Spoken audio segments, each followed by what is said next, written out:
Ladies and gentlemen, good morning and welcome to our new Griffith Base Hospital Now rally. I'm Brendan Catanzariti and I'll be chairing the rally here today or helping facilitate it. First, I'd like to introduce Elder Gloria Goolagong from the Wiradjuri people for Welcome to Country. Good morning, ladies and gentlemen, boys and girls, and distinguished guests. I'm going to speak on behalf of our community and our city.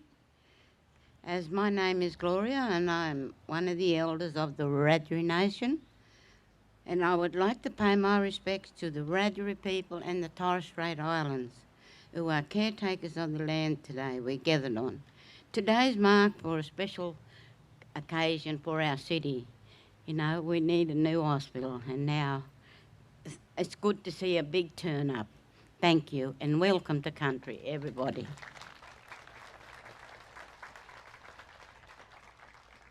Thank you very much, Gloria. Our committee behind the rally today would sincerely like to thank each and every one of you and the businesses that have closed in taking the time to come and support a cause close to all our hearts, that is fighting for the future of our Griffith Base Hospital, the increasing of services, and overall having a new state-of-the-art facility we all deserve. Firstly, I would like to make it very clear that we fully support and thank the amazing staff at our base hospital, including our specialist doctors, nurses, and allied staff that save and create lives each and every day.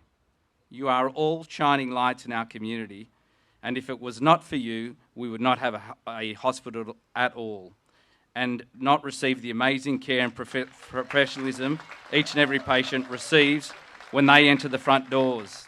This fight is for you guys. Again, please join me in applauding and acknowledging these amazing people, please. Thank you.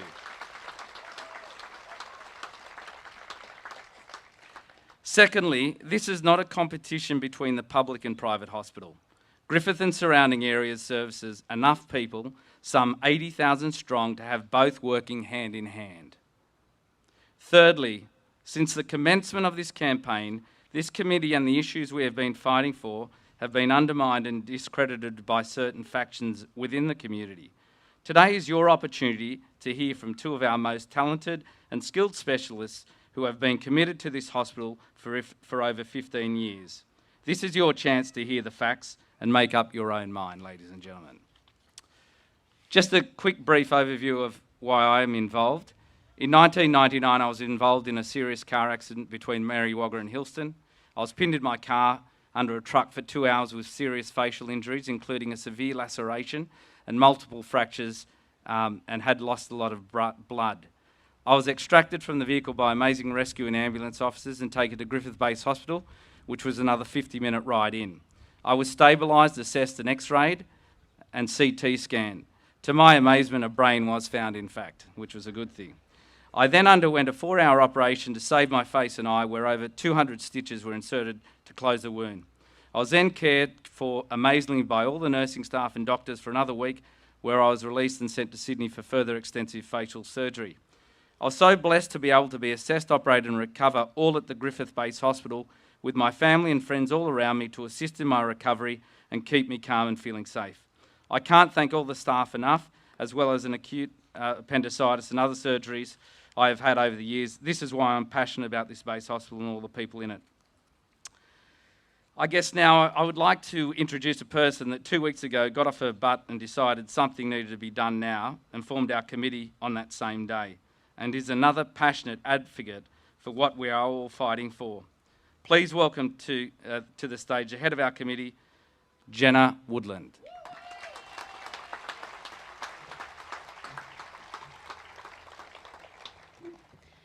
Thank you, Brendan. I would really like to thank each and every one of you for coming today to show your support. This really is important. So I'm a local born and bred.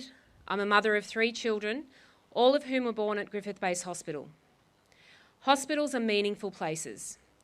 At Griffith Base, I have brought new life into the world, and I have kissed life goodbye when the journey is over. Experiences I'm sure all of us here today have shared. Quite some years ago now, I met Dr. Jaya after he performed surgery on my grandmother. She was very elderly and very confused from her ordeal. My mum was overseas, so I was looking after her. I spent many hours by her side, and during that time, Dr. Jaya would regularly check on her. We quickly struck up a friendship, sharing a common love of music, and we have remained friends ever since. But as time goes by, life gets busy. We hadn't seen each other for a couple of years, and I'd begun thinking of him and decided to send him a message suggesting we catch up for coffee. The day I was catching up with him, one of my kids was sick, so I had to cancel. A week later, I read Jaya's letter on the Save Griffith Base Hospital Facebook page, and I'd immediately messaged him and said, "Okay, we really do need to catch up." So we met for a coffee and had a lengthy discussion about the issues our hospital and staff are facing. And after much discussion, it dawned on me, we need to hold a rally. Jaya thought this was a great idea, and we suddenly felt hopeful that maybe, just maybe, we could make enough noise to make some changes. So Jaya sent my number to a few people in the community who'd been offering their support. And by the time I had arrived home, Robert Fattori and Brenda Catanzariti had already messaged offering their input. Shortly after that, Oliver Jacques from the Area News contacted me after reading about the proposed rally on the Save the Griffith Base Hospital page. He has been a tireless supporter of this campaign. Within the hour, we had a committee of 7 passionate locals, including Brendan, Robert, Val Woodland, Lenora Burton and Oliver Jacques. I sent a message to the Save the Griffith Hospital page, and they immediately began promoting our rally. The organisers of that page have remained anonymous to this day, and their support has been nothing short of magnificent. I am deeply grateful to them. There have been many people in the background working tirelessly to make this happen. I would like to thank each and every one of them personally and on behalf of the committee. I know they will continue to work as hard as needed until we get our new hospital. I would also like to thank local businesses who have contributed to our community event. It takes a whole community to make these things happen, and I acknowledge their support and generosity. Our heartfelt thanks goes to the Area News, including Oliver, Jacinta and Anthony, Mandy from Triple M, Simon at Riverina ABC, Dolph from 95.1 Community Radio, Greg Murphy, Win Television, Elijah from Janet Sign and Design, Griffith City Hire, Lawrence Capello, Griffith Rotary, Masso from Pristine Productions, Griffith City Cinemas, Griffith Police and Distant Light Productions, as well as Dobbinger Design. As you know, we've been making a whole lot of noise this past fortnight, and people are starting to listen. The public is listening. The politicians are listening. Health services are listening. People are listening because we have stood together and raised our voices. We have finally joined hands and sent the message that we will not be silenced. We deserve a new hospital, and that is the power of community. I have spent a great deal of time over the past few weeks hearing endless stories of life-saving events at Griffith Base Hospital. I have had dozens upon dozens of messages from people I don't even know, offering personal accounts of life-saving experiences and unwavering support in what we are doing. Surely this echoes the need to have a hospital with services reflecting our population and our economy.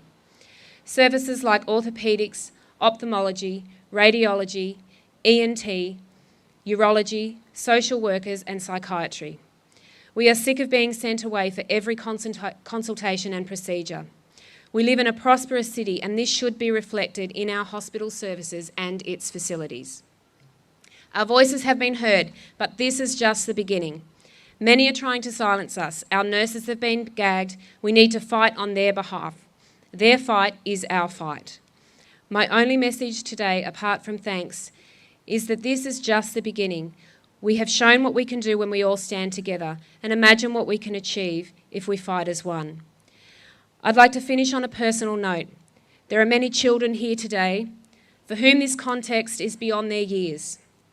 My message to them, to the future of our community, is that if you see an injustice, If you feel something is worth fighting for, have the courage to stand in your own power with dignity and respect and be the voice that this world so desperately needs. Thank you.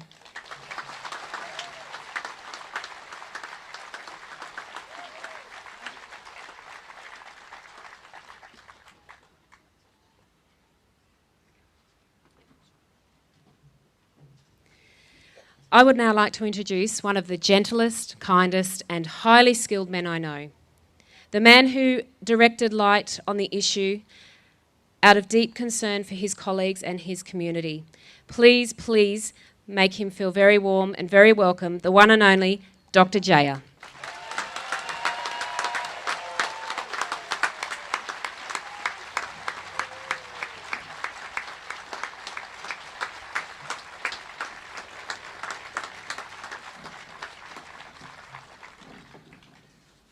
I'm sorry, I've got to keep notes today because my head's just too full of too many things.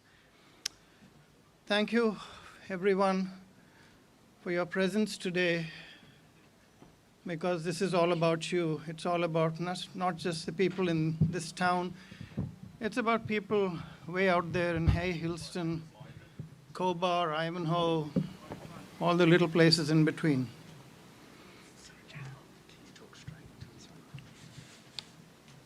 July 1st, 2003.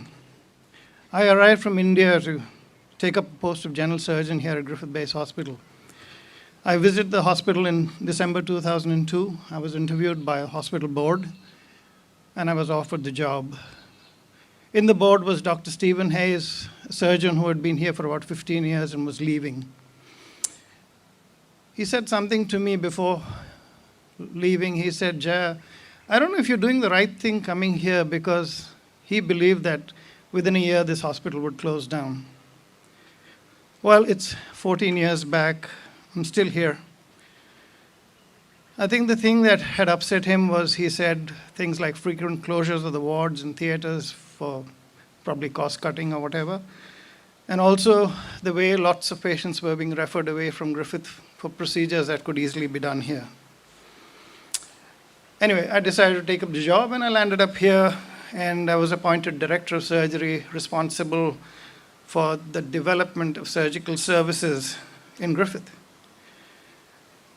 There I was, a sole full-time surgeon with one junior doctor to assist me. 6 months later, Dr. McPool joined me, and that was the beginning of a team. A team that just didn't involve the surgeons, but involved all the doctors, all the nurses, paramedical, you name it, everybody in the hospital. We are not just a hospital of disparate people, we are a family, and that's how we function. In 2005, I approached the general manager, Dr. Yogi Narayan, and said, can you please, we need to employ at least another 1 or 2 full-time surgeons so we can expand our services, increase the number of operations we do, and stuff like that. Establish better training programs so we can have more senior trainees come down. But sadly, I was denied. And that's something which is going to hurt us now, because I'll come to that later. One of the first questions I asked Dr. Jamie McEncrow, who was at that time general manager of the hospital, was, do you have an orthopedic surgeon here? He said, no, mate, costs too much to start orthopedics. So I said, you're kidding me. You're an area of what, 50,000 or 40,000 or whatever it is, and you don't have an orthopedic service? I said, can I bring one from India? I've got a mate there. He said, nah, can't do that. Anyway, I was told Wagga is the closest center for orthopedics. People fall and break bones every day. Adults, old, young, and you have to send them 200 kilometers away to have treatment.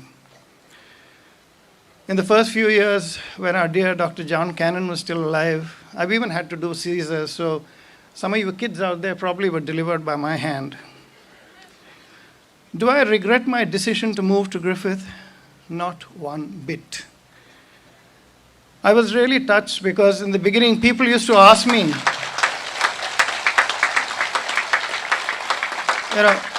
patients used to ask me, oh, you must be coming from Sydney. I said, no, I live here and work here full time.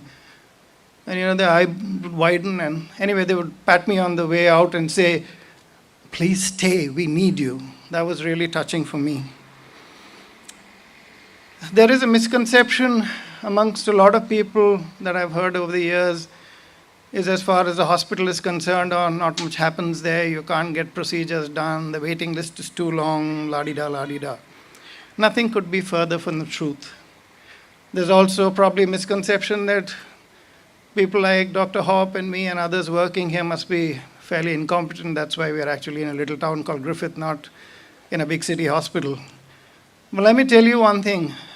In the last 14 years I've been here, I can really boldly and confidently say that the people I work with, that some of my teammates that I work with, they're amongst the best clinicians you'd get anywhere in this country, if not in the world.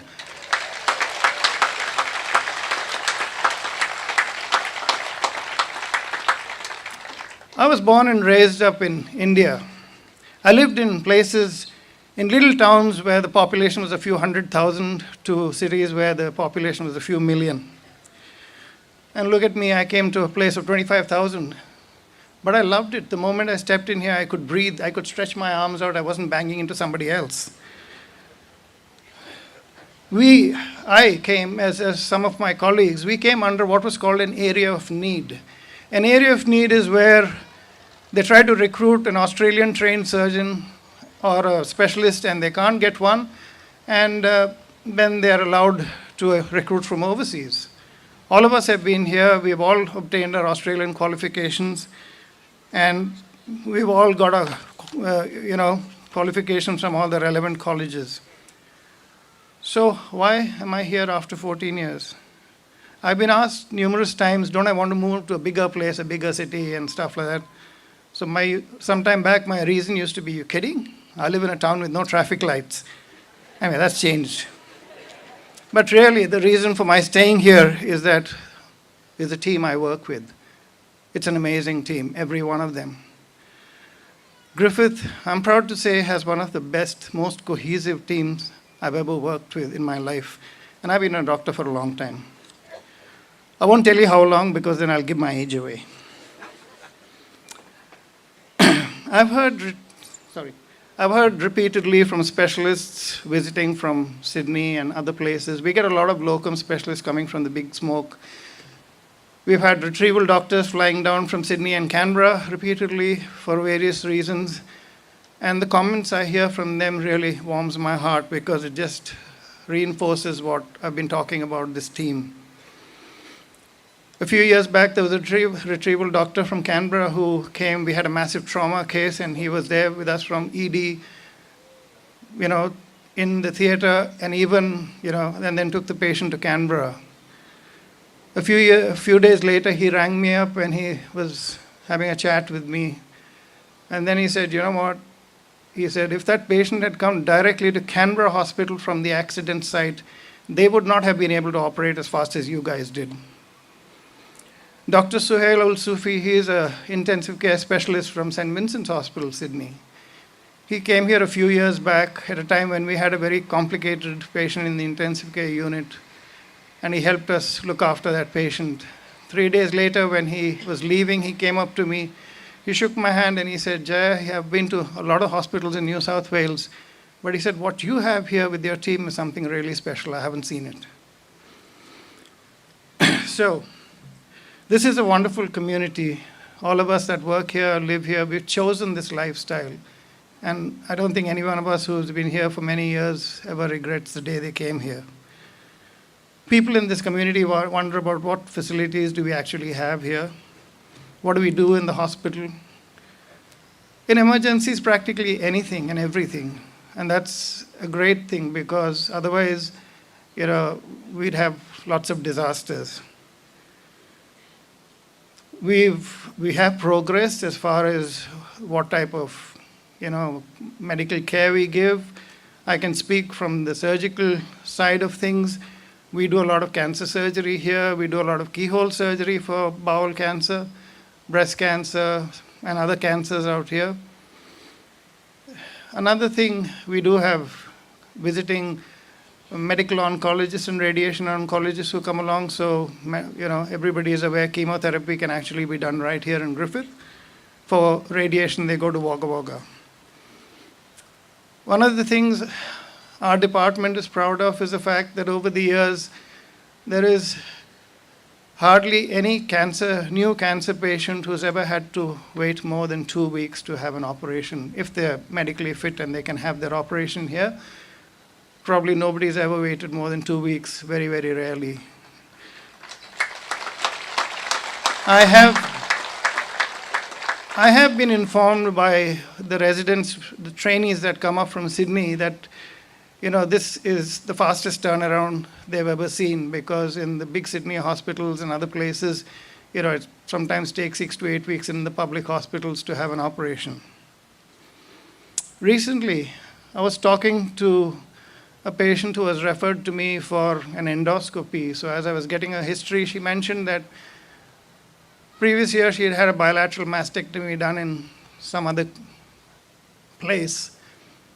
So out of curiosity, I asked her, I said, did your GP actually tell you that breast cancer surgery is done in Griffith? And she said, no, he said it is urgent. So he picked up the phone and rang a specialist in another place and referred her there.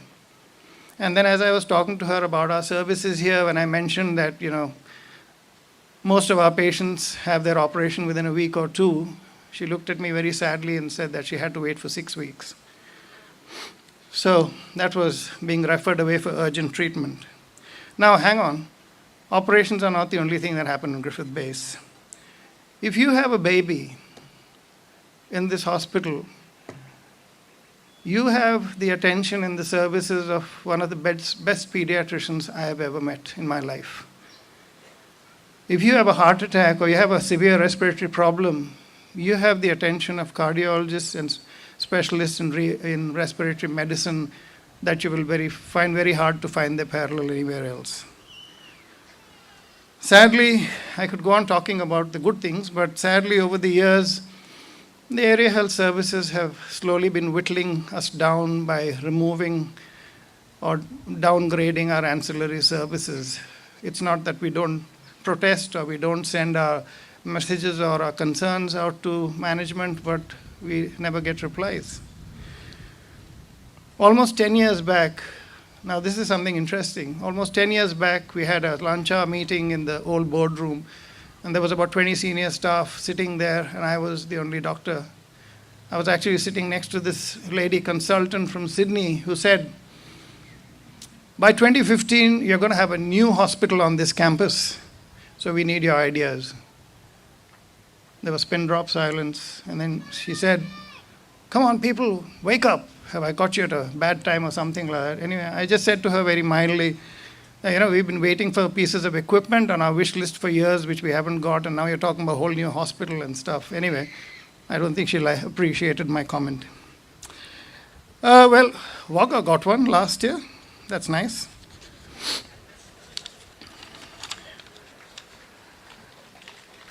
Where are we? Where are we on a priority list for a new hospital? I wouldn't want to hazard a guess. I have been doing a bit of research. Maybe somebody from the ministry might have some idea for us. Most of you have been following this campaign to save Griffith Hospital and are aware of, Griffith Base Hospital, and are aware of some of our concerns. The problems facing us are actually far more extensive and deep-seated. We are the only medical facility for Griffith and a fairly large area around, and there are towns out there which are 2-3 hours away from us. If a mother with a young child with a broken arm in Griffith is upset that her child is in pain and has to travel 2 hours by road to reach Wagga for treatment, what about a mother who lives out in Hay or Hillston or one of those places? How many more hours do they have to travel to reach orthopedic help? Is it fair that an elderly patient with broken hip is lying in our hospital for 2 days before there's a bed available in Wagga for her to be accepted? How is it acceptable to our community if an 85-year-old gentleman from Hay has to travel 5 hours to Wagga just for a consultation for an eye problem? This goes on and on. If you begin to think about it, all these thoughts came to me recently after this campaign started. I'm fortunate enough to be a motorbike rider. And I was away on a motorbike ride with a few friends that clears my head really well. And I had a lot of time to think. And I began to think of a lot of other ramifications of what we are going through. One of those things was also the whole area that we deal with. You know, we get patients from Temora, Ivanhoe, Kobar coming down here. I did a bit of research from the New South Wales Health website. There are excerpts from our Premier's speeches about the budget and stuff like that. One of the quotes is, hospitals across New South Wales have won big in the state budget with a massive $21.7 billion to be spent on health service in the next financial year, and a record $23 billion over the next 4 years. $1.7 billion earmarked in this year for hospital upgrades. 15th October 2016, information again from the New South Wales Health website, building boom across New South Wales hospitals. And I'll just give you a few figures on that. Prince of Wales, 720 million. Westmead, 900 million. Campbelltown Hospital, 632 million. Blacktown Hospital, 712 million in 2 stages. St. George Hospital, 307 million. Concord Hospital, 341 million. And of course, Wagga Wagga Rural Regional Referral Hospital, 282 million. As you can recognize, most of those hospitals are across that side of the mountains. The list goes on and on. I couldn't locate Griffith anywhere there. There was a mention of increase in 4,500 frontline staff, including over 2,000 nurses and 850 doctors. 28th March 2017, from the Premier's speech, New South Wales has the strongest economy in the nation with a predicted surplus of $7.4 billion over the next 4 years. I'm sure Paul Perotti is going to give you a lot more solid figures, but the fact is, what I found out from my research was Griffith's GDP in 2010 was $1.6 billion. That was earth-shattering for me when I heard that. Today, what's it, 2? Right, why are we here today? What precipitated this movement? Why are people like Max Hopp and I actually willing to stand up on this stage and speak in public? I now quote from the Murrumbidgee Local Health District core value statement available on the Murrumbidgee Local Health District website. CORE stands for collaboration, openness, respect, and empowerment. It says, invest in our people. We will engage with clinicians to participate in leadership and the planning, prioritization, and delivery of quality health care. Within the last year, I'm sorry to say, events in Griffith Base Hospital show the exact opposite.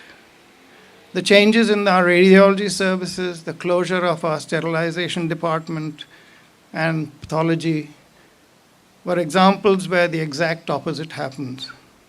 We were never engaged in any of this. We were told later on that this is going to happen. In September 2016, I was discussing something with the radiologist who was there at that time, Dr. Kwong, about starting something in the new year, and he said to me, oh, that depends on whether we are still here. I said, what do you mean? He said, oh, there's a tender coming up. If we don't win it, we'll be out of here. I mean, that gave me the shivers. Immediately, I was emailing my bosses and management and voicing my concerns about the fact that if they went, we would lose a lot, because over the last 7 or 8 or probably 9 years, with the regional imaging group that had been with us, we've had full-time radiologists who used to do so many procedures for patients in the hospital. And we've lost most of those today. We are struggling because we are given the responsibility of the health care of this community and the wider community beyond. But as I said to one of our people, that you have given us this responsibility, but you're constantly tying our hands behind our backs and expecting us to carry out our duties. let's talk about recruitment of specialists to this hospital. They've been talking, oh, we are recruiting so many specialists and stuff like that. We've been pleading for years and years that we want more full-time positions. We depend on a lot of locum specialists and agency nurses to fill in gaps. Do you know that a locum specialist costs the hospital over $1 million a year? If you had full-time specialists, you would probably pay a quarter in salaries, but the fact is you'd still need to spend some money because you'd need to increase the beds in the ward, you'd need to increase the outpatient clinics, you'd need to increase theater, you'd have to have a lot more nurses. But that's what we need. You know, you're looking ahead. This is 2017. Recently, I had the opportunity to actually visit the private hospital to have a discussion with the nurse in charge about some educational opportunities. So she gave me the guided tour. I must say, I was blown away. It's a beautiful purpose-built facilities. But it struck me so hard. That's a day surgery unit. Their operating theaters are state-of-the-art. We are operating in theaters which are probably 50 years old. Where is all the major surgery done? Where's all the trauma surgery done? Where's all the cancer surgery done in Griffith? Not in a day surgery unit. It's done in a base hospital. That's where you have greater support. You have greater facilities. You have an emergency department. You have intensive care. But look at our facilities today. I'd be shocked to say the state of our theaters and all is pretty deplorable. If it was not for a dedicated team that works there every day, trying to look after people, trying to ensure people in this community get as much as possible care in this hospital, most people in this place would be going somewhere else. We've been trying to recruit surgeons. Earlier this year, we've had 2 young surgeons in their early 40s come down and do locums here and have a look at the place. Have a look at the place. And you know why they don't want to come and work here? They're very impressed with the quality and extent of work we do, but the reason they don't want to come here is because, we get disturbed at night with phone calls. You don't have registrars to do the night calls and stuff. And this is where I go back to what I said in the beginning. It's a decision when I asked for more specialists in the old days, which was refused, that now comes back to haunt us. And this is what I say. Today, it is practically impossible to recruit a general surgeon to Griffith for the reason that no general surgeon in the big city ever has to touch an orthopedic case or a urology case or an ENT case or any of those cases. There are specialists for soon you'll have a specialist for the left toe or one for the right toe. But here in Griffith, you have a general surgeon who has to handle every case that walks in through the emergency doors. And a lot of these specialists do not touch patients that come from any other service, and they're not used to, and they refuse to touch it. And I don't know, legally, they probably would be defended by the college saying the training program says that they don't have to do that. I'm not as young as I look. I won't last forever. I need a succession plan. I need people who are going to handle this department, look after this community when I'm no longer standing there. And if that doesn't happen soon, that'll only happen if you have a hospital which has all these departments as standard. This community should not have to send a fracture patient 200 kilometers away. This community, if you look at the wider community, the figures are anywhere between 50 and 80,000. The 80,000 figure actually comes from the area health service.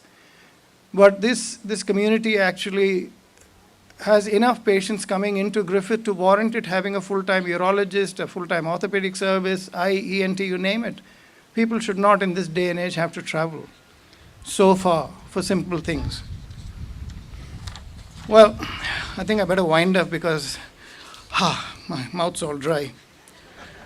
We need a brand new expanded facility, as I said, to cater for all these patients.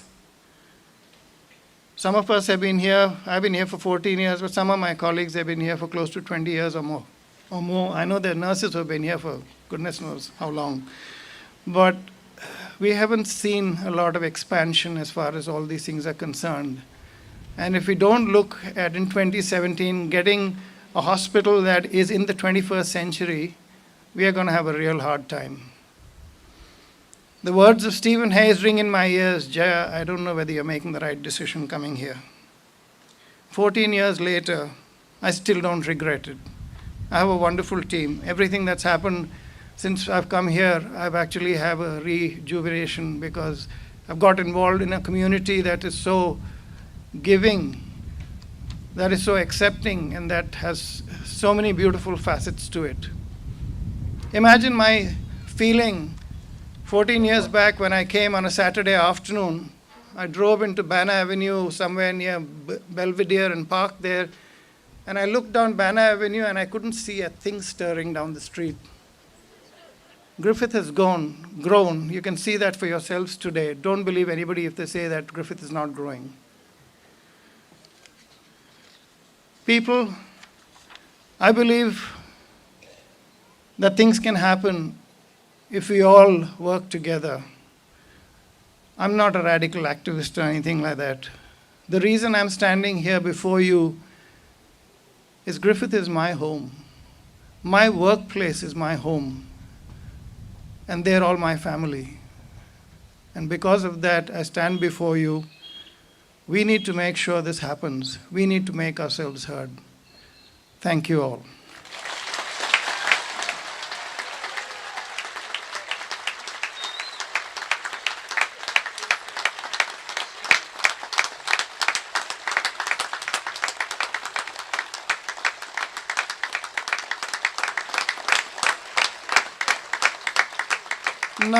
Now I would like to introduce a person who's very special to me and who's really, really, really very special to this community because he would have operated and treated generations of people here.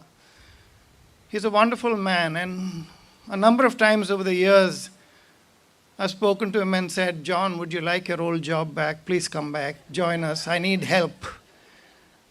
Ladies and gentlemen, old and young, all of us, please give a hand to Dr. John Binks.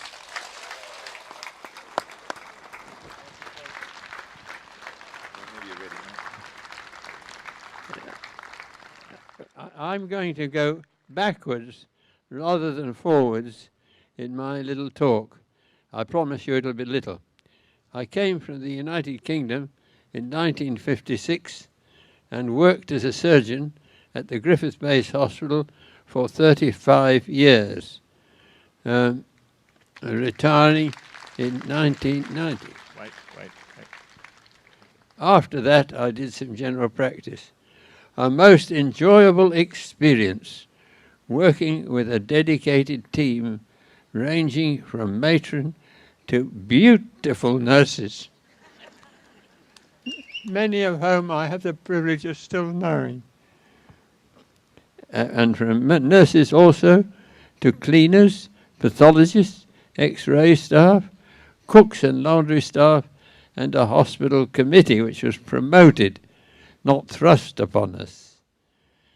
Now, in 1995, some decelerate, and I use that term advisedly, committee from Sydney or Canberra sent an individual to Griffith with multiple purposes, as follows: get rid of kitchen staff, get rid of laundry staff, get rid of gardeners, get rid of CEO, get rid of surgical staff. That was Stephen Hayes and Vince Ferrara who followed me. And they cut down their theatre hours so that they couldn't work, and get rid of the blood bank. Now, in 2017, orders from another committee, similar to 1995, has been sent to decimate our department. How incredibly stupid. You cannot run a hospital without a pathology team, especially where they are as dedicated as our own team has been over a long period of time. And briefly, in short, they are exhibiting the same decerebrate genes as their 1995 predecessors. Idiocy. Thank you.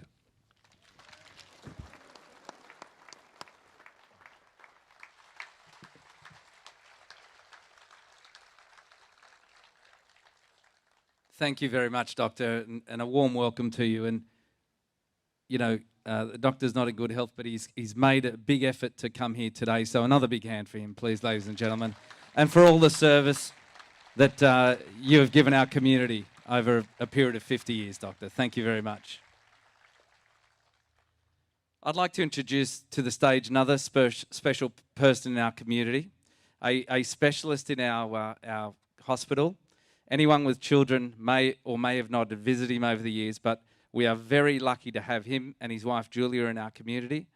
They've made this their home, and we are very blessed. And let me introduce Professor and Senior Paediatrician Max Hopp, Dr. Max Hopp.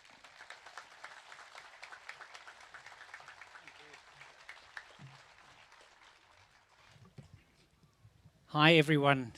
I hope you can understand my accent. Maybe a little clearer than Jaya's. I'm absolutely overwhelmed by the wonderful turnout, by Jaya's oration. He sounded like Obama, am I right? He was just wonderful.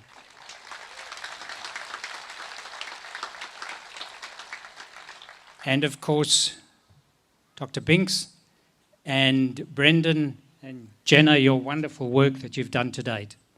Now, I'm not going to speak for long. I just have to speak briefly about the pediatric perspective of where we are at the moment. I don't know if many of you are aware that I came here 18 years ago on a one-year contract.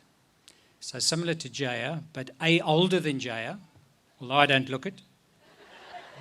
And B, I've been here longer. So I've been here 18 years. So I'm pretty well aware of what's happening, particularly from a pediatric point of view. And single-handedly, I ran pediatrics for the last 17 of those, together with support from some of our very experienced GPs. What I don't have to emphasize is that the most important thing for us is our health and the health of our children. I think that the hospital has kept me here because, firstly, the trauma of coming to a new country, pulling up your roots from the place you were born and breastfed, cannot be overemphasized. It's dramatic. But what happened when we came to Griffith is we had a soft landing. People were kind and friendly. People were welcoming. And I moved into a jewel of a hospital, bearing in mind that the country that I left, if you weren't wealthy, the health care you received was suboptimal, poor, and needed lots of help. So when I came to Griffith, it was clear that it was a completely different, it was nirvana for me, in fact. And we shared a community, a family community, between the hospital specialists and the medical officers and the allied health staff. That was a wonderful, warm family. And that family, the hospital was big enough to provide most services that we need, particularly for pediatrics, but not big enough to ever make it impersonal. I would get a sick child who came in with suspected meningitis. I would do the investigations and take the lumbar puncture results down to the lumbar puncture specimens down to the laboratory, speak to the laboratory, and they were as involved in the care of those patients that I was. And it was very similar in all of the allied health services. Let me tell you what happened a month ago. A 2-week-old baby was brought into the hospital by her very concerned mother. This baby had been vomiting for 18 hours. And it was a very particular type of vomiting. It was projectile vomiting. And as it says, the kind of vomiting that covers the countryside. And the baby was brought in, was dehydrated and ill. And I was called in at 11 o'clock at night. The baby was resuscitated. And it was clear that this baby needed a very specific type of ultrasonography to look at the area of the stomach called the pylorus. Now, just to fill you in a little bit of anatomy, the stomach empties into the small bowel through this area called the pylorus, and this in small babies can occasionally become narrowed and can lead to a life-threatening condition called pyloric stenosis. And if it's not addressed quickly, the baby isn't resuscitated appropriately, the baby obviously is at risk of dying. So I resuscitated the baby and called in the ultrasonographer. They said, no, well, look, there was no one on tonight, but you can do it tomorrow morning. So the following morning, I spoke to the radiology department, and they said, sorry, we're not comfortable doing this test in Griffith anymore. Would have been fine a year before, but we don't have that expertise anymore. So you just bundle that kid into an ambulance with its very concerned mother, 2 hours to Wagga, God alone knows how long it's going to wait there for the procedure, and then we'll send it back. How was this allowed to happen? And when this was brought up at one of our staff council meetings, I wanted to know who in their right mind would have allowed the radiology service that was providing an internationally up-to-date, state-of-the-art service to us at the Griffith-based hospital, who in their right mind would have decided that this service could have gone to an alternative provider?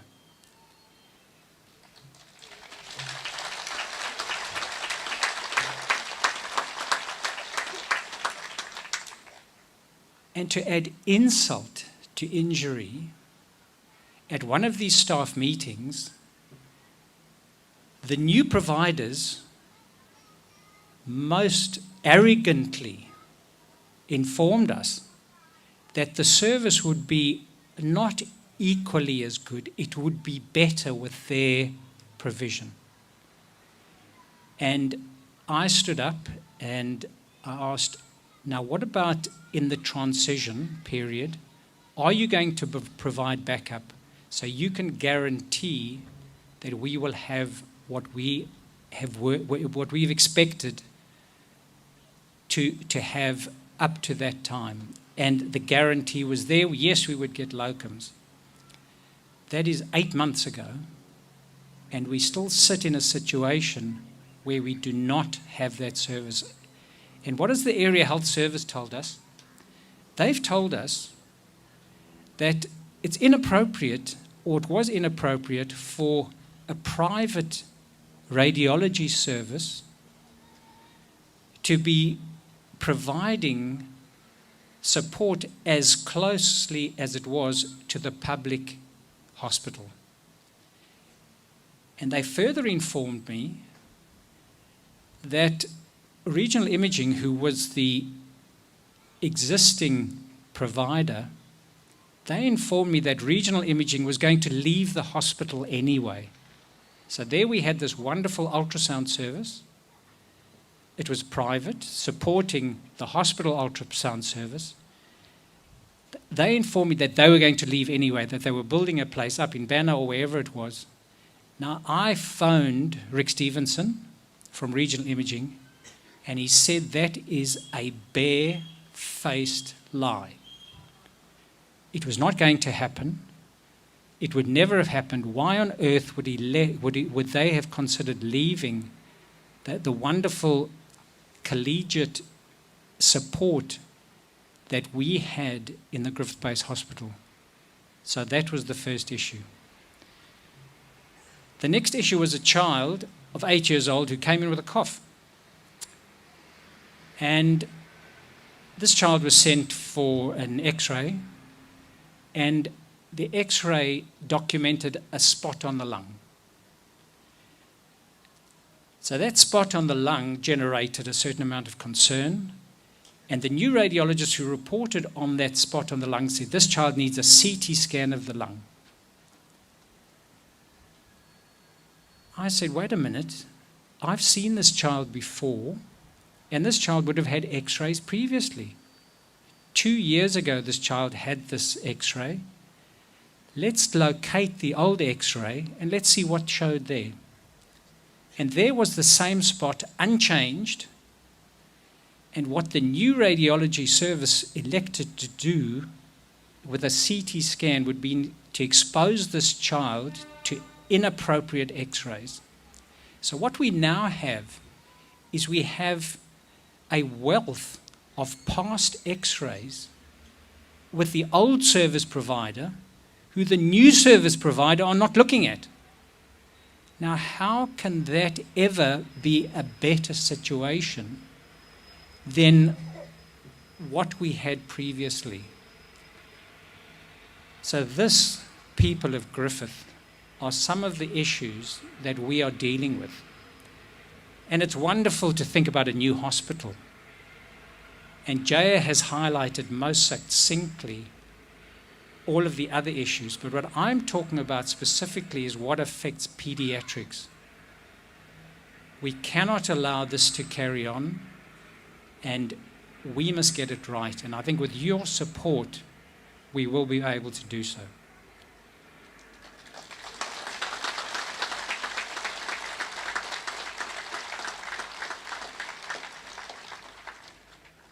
So with that, I'd like to again thank everyone who's put in so much work. I'm going to sit myself down and listen to the rest of the proceedings. Thanks very much.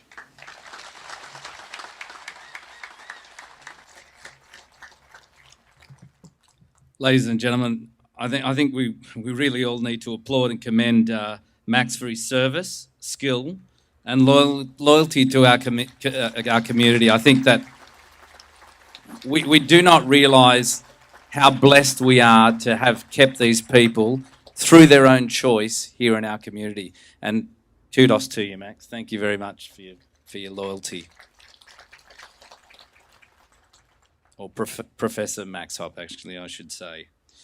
I'd like to introduce Jenna to the stage again. She's going to read out some personal stories of people's experience through the hospital that they'd like read out today. So I'll ask Jenna to come to the stage. Thank you.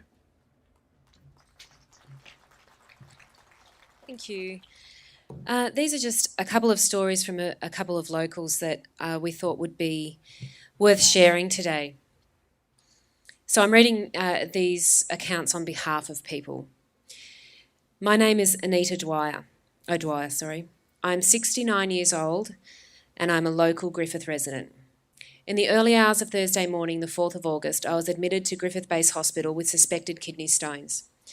Anyone who has had these will understand the pain I was in. Griffith Base Hospital provided me with excellent care. The staff were very caring and comforting. I feel safe and secure with the beautiful, compassionate people looking after me. I had to fast the whole day as Griffith did not have the facilities for kidney stones. It was arranged for me to be patient transported to Wagga. I was told Griffith were to liaise with a doctor from Wagga, and it was confirmed that I had a bed and transport booked. I left Griffith via patient transport at 5 p.m.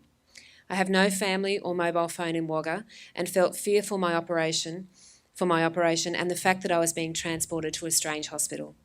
On my arrival, I was greeted by a triage nurse who took my obs and then had me sit in the ED waiting room. I was away from my family, frightened, isolated, and I had no means of contacting them. The nurse advised me that there was no bed for me, and they shut ED at 1:30 a.m, and they couldn't find a bed, so I had to find accommodation. I was an inpatient transported from my beautiful hospital to this, a cold, sterile place where I was just another number. It may be a bigger facility, but the level of care pales in comparison to what Griffith are lucky enough to receive. So now I was in a lot of pain from my stone, still had my cannula in my arm and left the waiting in the waiting room, no money for an alternative accommodation or phone or to contact my family. My daughter phoned to confirm my arrival and she was informed of my situation. Both my daughters explained the situation and their response was, "Well, I can't change the system." My daughter was on her way to Wagga at 10 p.m. to pick me up when the hospital phoned and said, "A doctor has now seen me and they now are happy to admit me." I was then in a strange hospital for the next 2 days. I didn't have a consultation with a renal doctor until 11 a.m. the next day. They advised they were monitoring me over the next 24 hours to avoid surgery. The doctor confirmed they wanted me here to do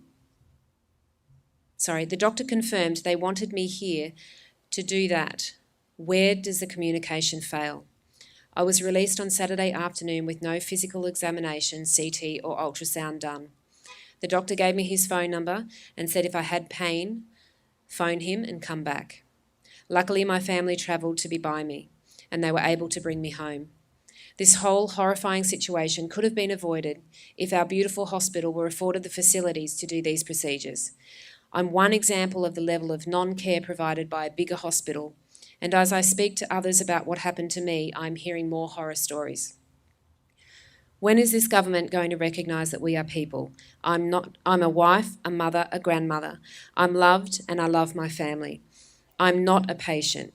I'm not an inconvenience, and I do, like everybody else, get sick at some stage in my life.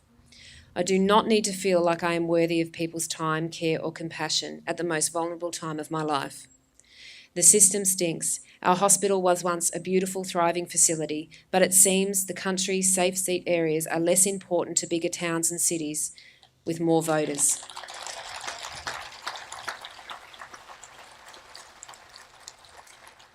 I ask you, New South Wales Government, how do you react if this were your mother?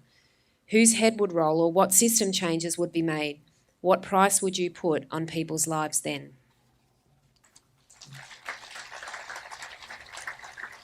And I think Anita O'Dwyer is here today, so I welcome her.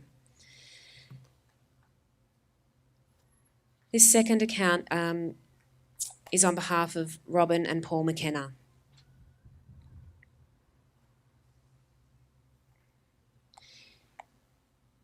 In May 2014, our daughter was involved in a single motor vehicle accident.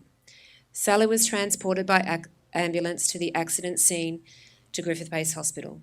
Upon her arrival at Griffith Base Hospital, the team in emergency worked quickly to assess her injuries and she was taken for x-rays where the results determined she would require surgery.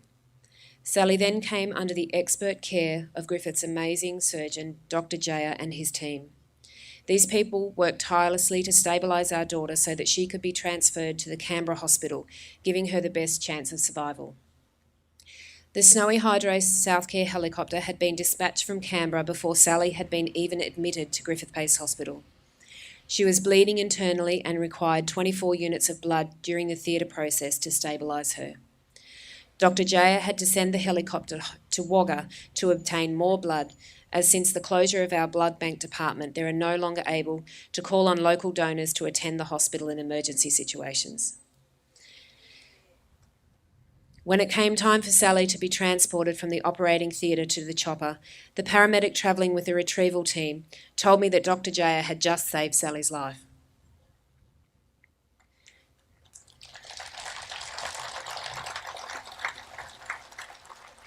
Dr. Jaya had been required to operate on Sally's heart, so her chest had been opened in order for this to happen. Dr. Jaya advised me that the opening had been strapped closed, as our hospital did not have the equipment available in the theatre for the opening to be closed as it should have been.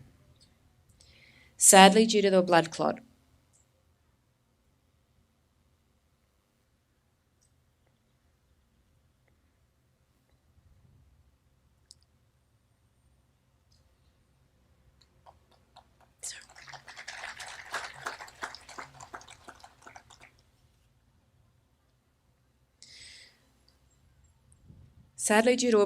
we lost our beautiful daughter.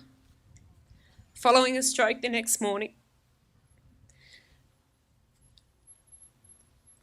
I do apologise. As a mum, I'm finding this very difficult.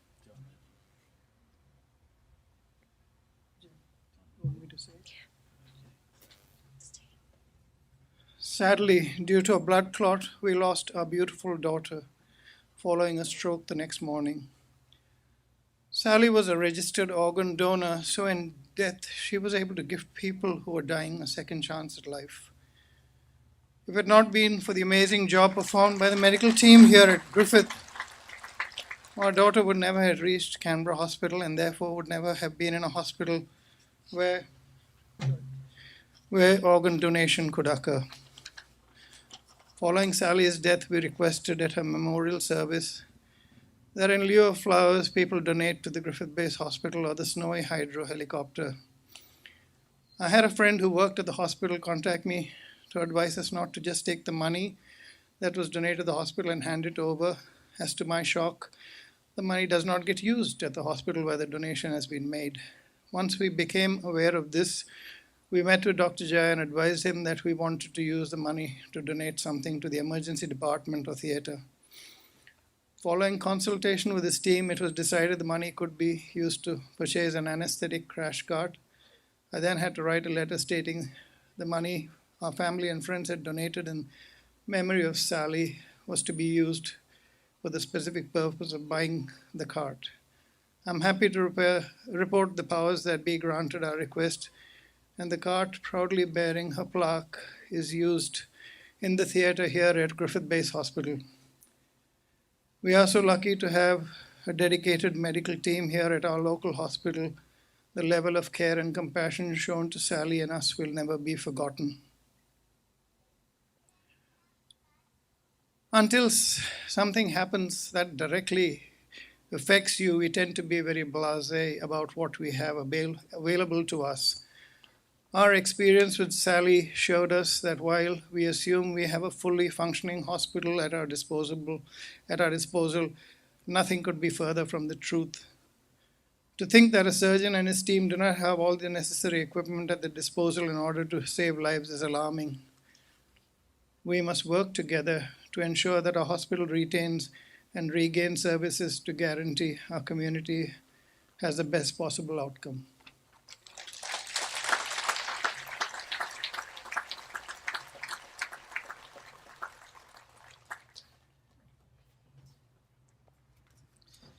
Thank you, Jenna and Dr. J, for those very heart-moving stories of reality. That is the reality that we face each and every day, that families face, that children face, and it's a very dire state of affairs. Ladies and gentlemen, I'd like to introduce to the stage now our Mayor, Mr. John Dalbroy, and an advocate for our health in this area. Please put your hands together for Mr. John Dalbroy.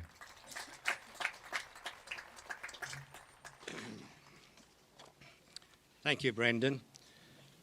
And to yourself, Brendan, and to Jenna and Robert, and to the rest of the committee, thank you for organising today and having so many people turn up to this wonderful rally.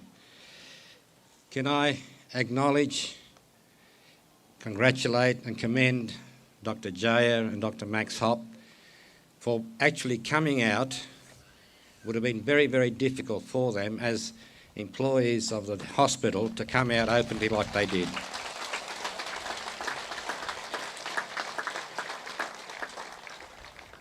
I am old enough to recall a lot of the issues that both these doctors have referred to. Dr. Jaya has saved many, many lives here in Griffith, and Dr. Max Hopp, I feel special for him because he actually saved one of my granddaughters. To Dr. Binks, an absolute marvel. He actually saved my father many years ago. He had a bad infection. So here's the type of people we've got, ladies and gentlemen, that are passionate about our hospital. And can I say from the outset that Griffith City Council is 100% behind the development, redevelopment, call it whatever you like, of a new hospital. It was encouraging to see a couple of weeks ago the Premier come to town and put 35 million on the table. Now that I understand, I know it's only 25% of what we need to have a complete redevelopment of our hospital.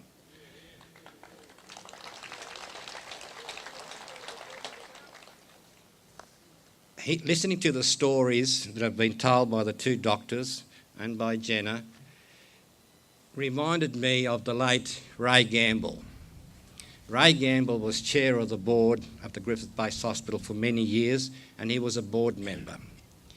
He became utterly frustrated at the loss of services over the years, and it motivated him to look at another avenue of health for our community.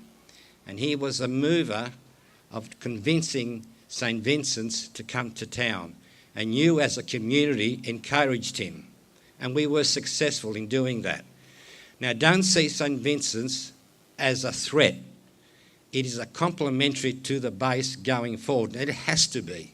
And I told Jill Ludford yesterday, it has to be complementary. The two have to work hand in hand. One's a private, one's a public hospital. But if we don't work side by side, this hospital will continue to go backwards. Now, we have to make a stand, and that stand will be made. Now, the removal of the histopathology from the base hospital motivated a lot of you, and Jenna and her committee. And it motivated the council. And they said to me, get out there and do what you have to do to turn this around.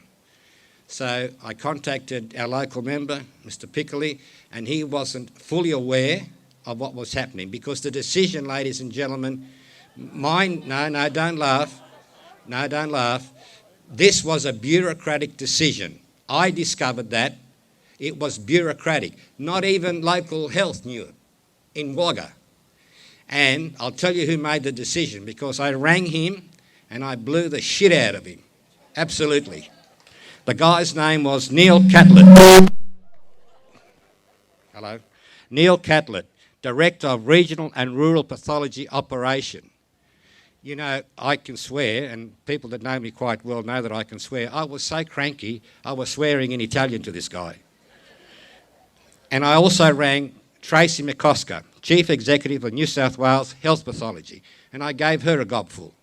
To the point, ladies and gentlemen, that I rang them after the decision was reversed, and I apologise for my behaviour. But I felt so passionate that I had to do that. I really had to do that, and with the help of the committee and with Facebook and the media, we turned that decision around.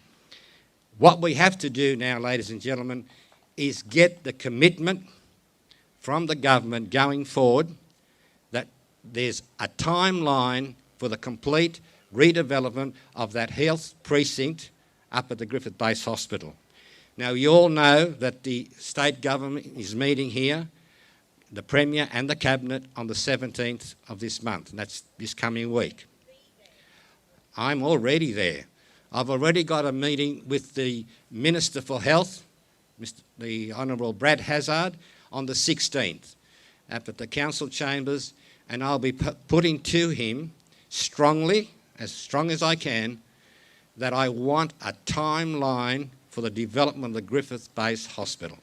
Nothing else will make me happy. So, ladies and gentlemen, this decision to remove histopathology has drawn a line in the sand. We are not going to lose any more services out of the Griffith Base Hospital. Nothing more than going forward will satisfy me and the Griffith City Council. Thank you so much.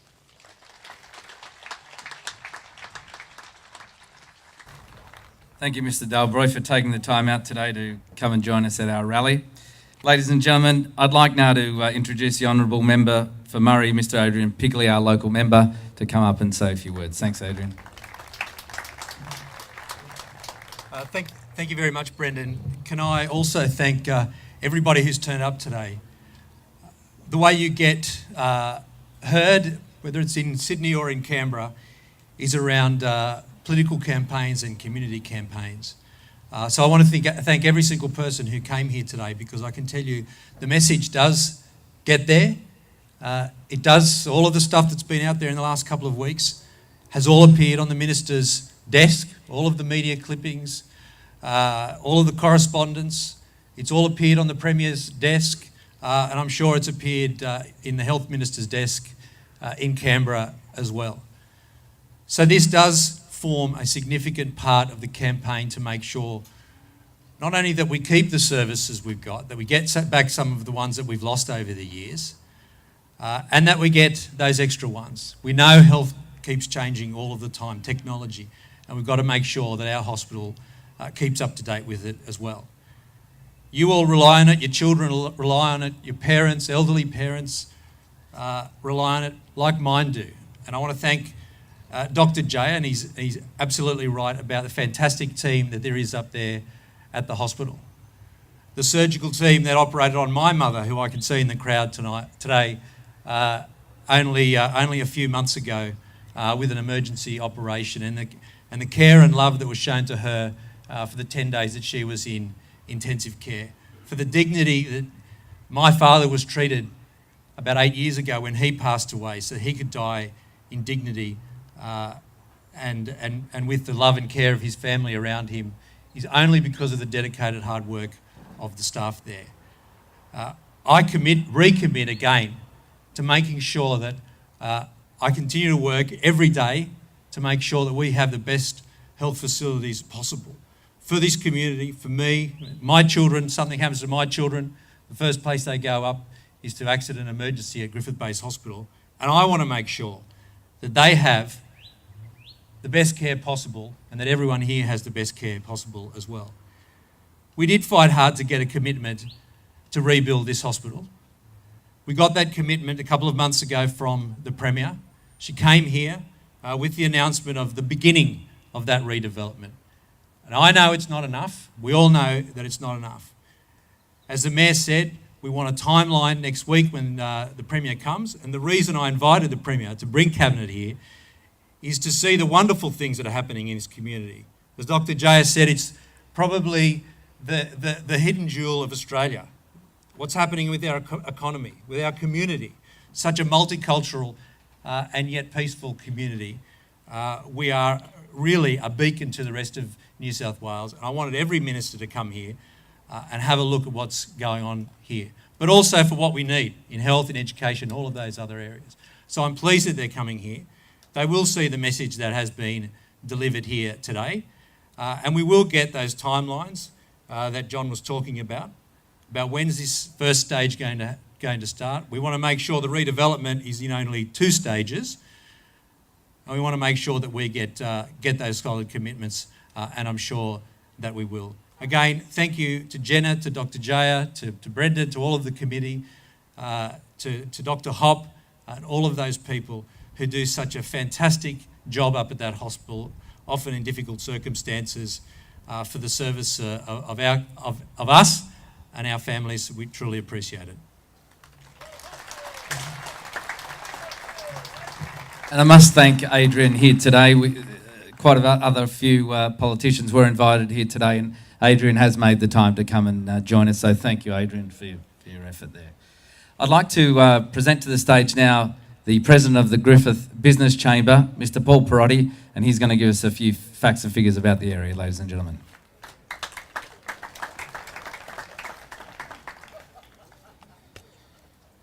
The 20-year plan from New South Wales Planning and Environment recognises Griffith, Wagga and Albury as the regional capitals of the Riverina Murray area.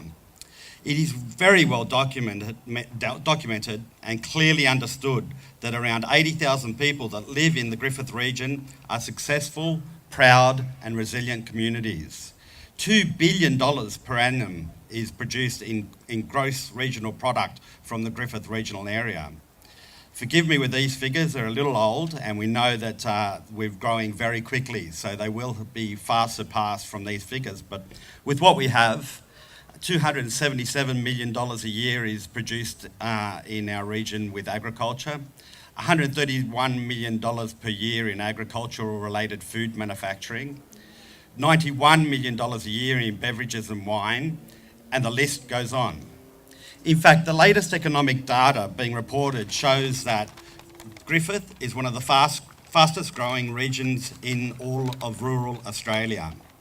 New South Wales Department of Planning and Environment knows this, and it is well overdue that the Department of Health and local and state and federal governments also learn this and address the needs for our growing community.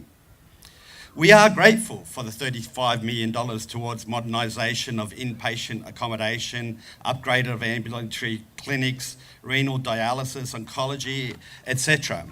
We are grateful for the $64,808 million per year spent to run our hospital. But the fact is that this antiquated facility has been neglected for 30 to 50 years, and it is no longer fit for purpose. Patchwork fixes are too little, too late, and are akin to rearranging the deck chairs on the Titanic. We are heartened by the Murrumbidgee Local Health District's Chief Executive Jill Ludford's comments, and her comments are: we assure the community that we are committed to a strong future for Griffith Base, and the proposed state-of-the-art new hospital will greatly enhance our ability to provide specialist services for patients across the Griffith region. But we as a community need far more than a timeline. We need an allocated budget for the full funding for a full rebuild of this very well antiquated and not fit for purpose. We need a new hospital now. On another note, has been extremely disappointing for me to learn about some of the issues to do with the culture and the communication from the health departments and the government. These need serious review and radical change. I know personally, and I'm sure that many of us here today do, people that work within the health industry, that fear telling the truth about serious issues affecting patient care because of the bullying and threats made by senior government employees, and this must stop.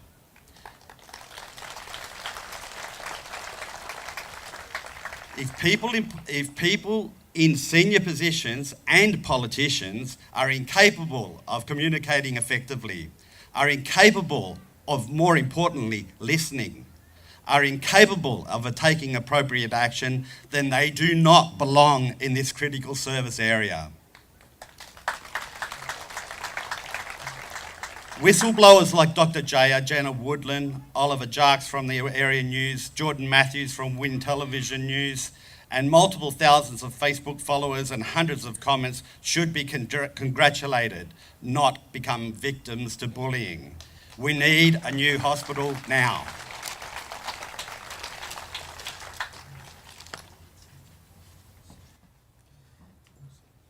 Thank you, Paul. Appreciate your comments and your attendance here today as well.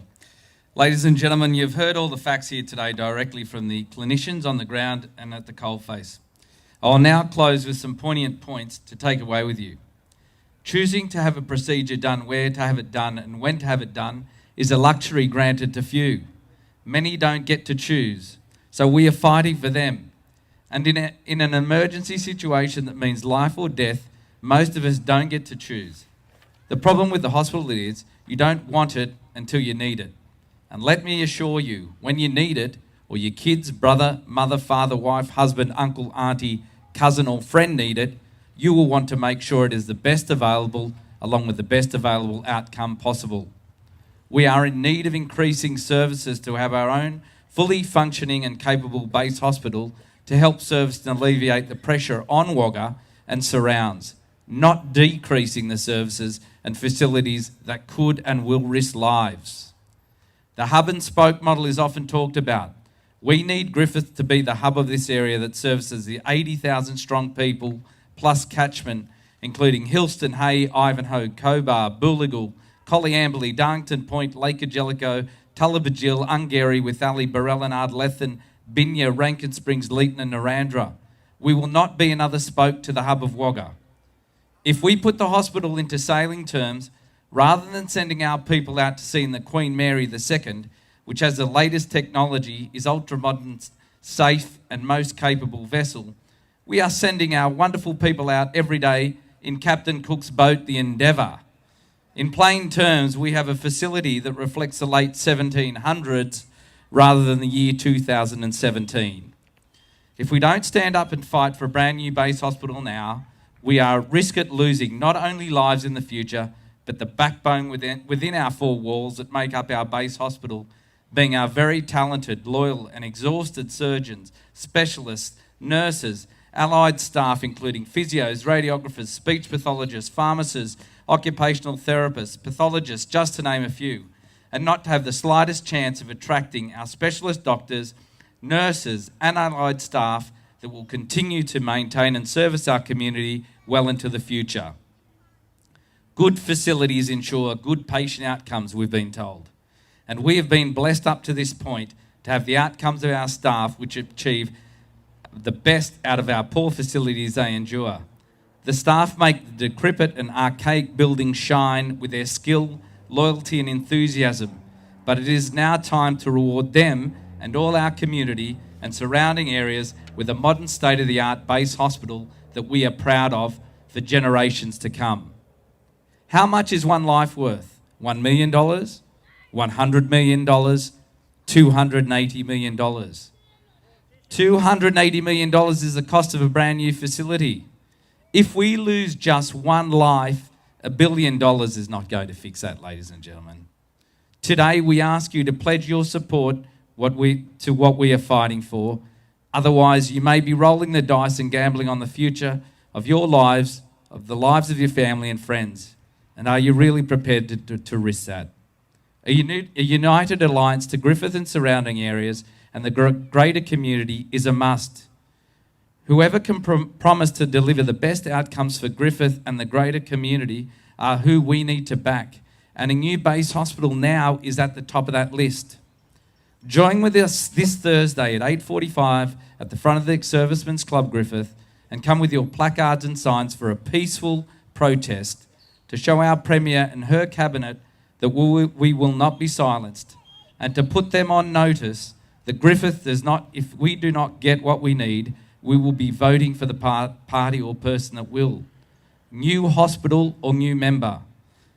We just don't want consultation, we need commitments. We just don't want political rhetoric and political spin. We need costings and timelines now. Please sign the petitions before you leave in support, as we will be handing the petition to the Premier on her visit. Thank you all again for your attendance and have a blessed day, ladies and gentlemen. Thank you very much. Thank you very much.